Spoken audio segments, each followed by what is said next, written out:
This is a teardown of a Cisco WS-C3560X-48T-L switch.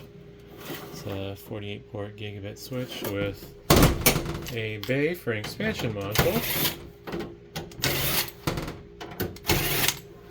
I have already removed the fans and power supplies because I'm selling them and there's really not much to see there. Big things the insides, which are going to look pretty typical for one of these units, but if you haven't seen one, well, now you know. So here's the insides. I'll move this module from the middle here.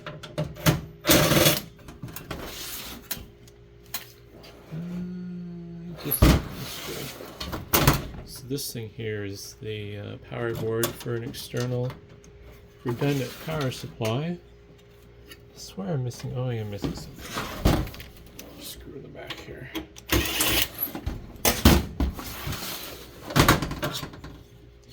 So, 1x zoom. This basically handles a secondary power source, or well, kind of secondary, because you got redundant power supplies, plus then an external power hookup. But not too much to see. A bit of power regulation and then some fancy gold contacts. And there, I'm gonna remove this little front support bracket.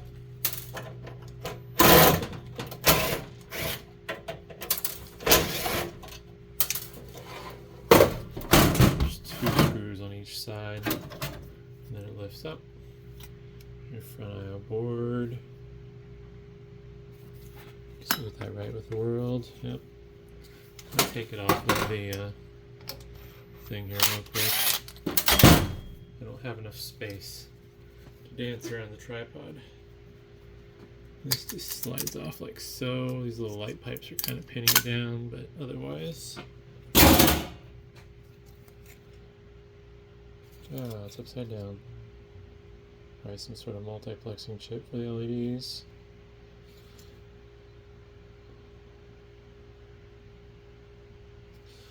And some additional logic of some sort. Got these little steel bits here that are little springy connector bits for grounding purposes. And now I get to find all of these screws.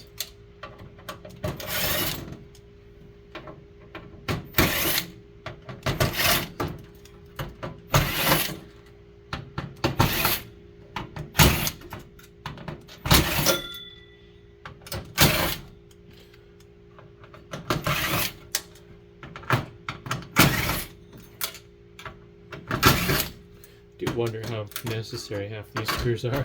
Oh, man.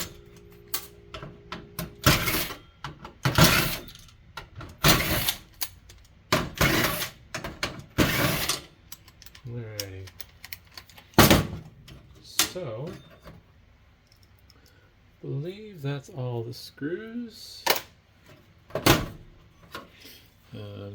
Here's a little breakout board for management. It's basically just a pass-through for the motherboard.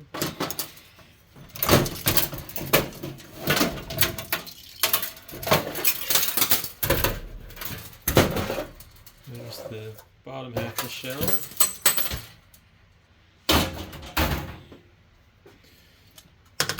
Here's the board itself. My safety glasses on because things are going to go spring-a-thingin'.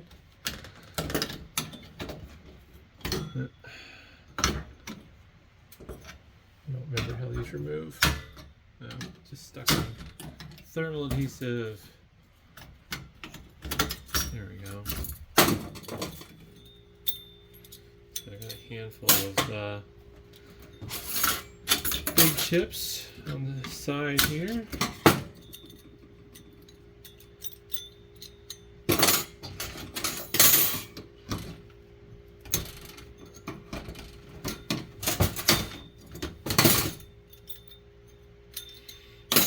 extruded aluminum heat sinks.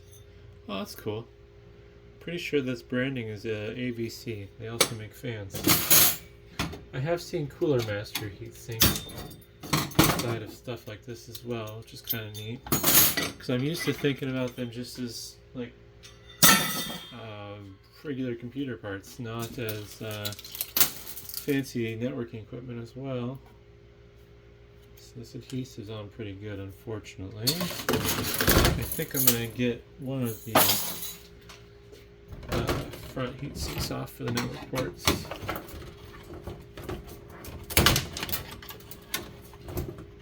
Ow! Ooh, that stings. These little plastic pins hold on really tight, and when they snap off, they go flying at 1,000,000 miles an hour. Oh, interesting. Got Marvell switching chips, not Broadcom. Alright. So we got some more power regulation stuff there from the external, or the backup power supply, whatever. These are the main power inputs with their power regulation.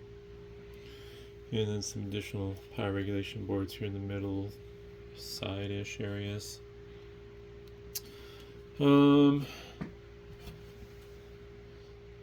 Xilinx Spartan XC3S1400A. Not sure what the purpose of that is. Maybe power management. And then this is presumably the boot storage. Hyperstone. I got Altera Cyclone 4.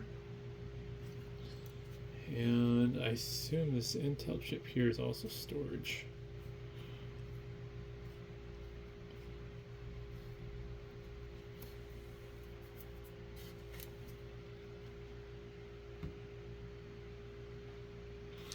Unfortunately, I don't think it's readable. Probably the best way to do it. Let's see if I can zoom in maybe and make it work. No. Cisco chip there.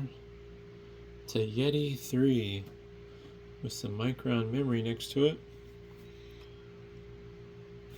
And I'm guessing these are like the switching chips that handle this expansion port, along with they talk to all the Marvell chips that handle the networking. And there's one of the Marvell chips. It should all be the same under the heat sinks. Don't know what else there is to show. Not much to see on the bottom, just all passage from the looks of it. But yeah, no, hopefully that was interesting, and thanks for watching.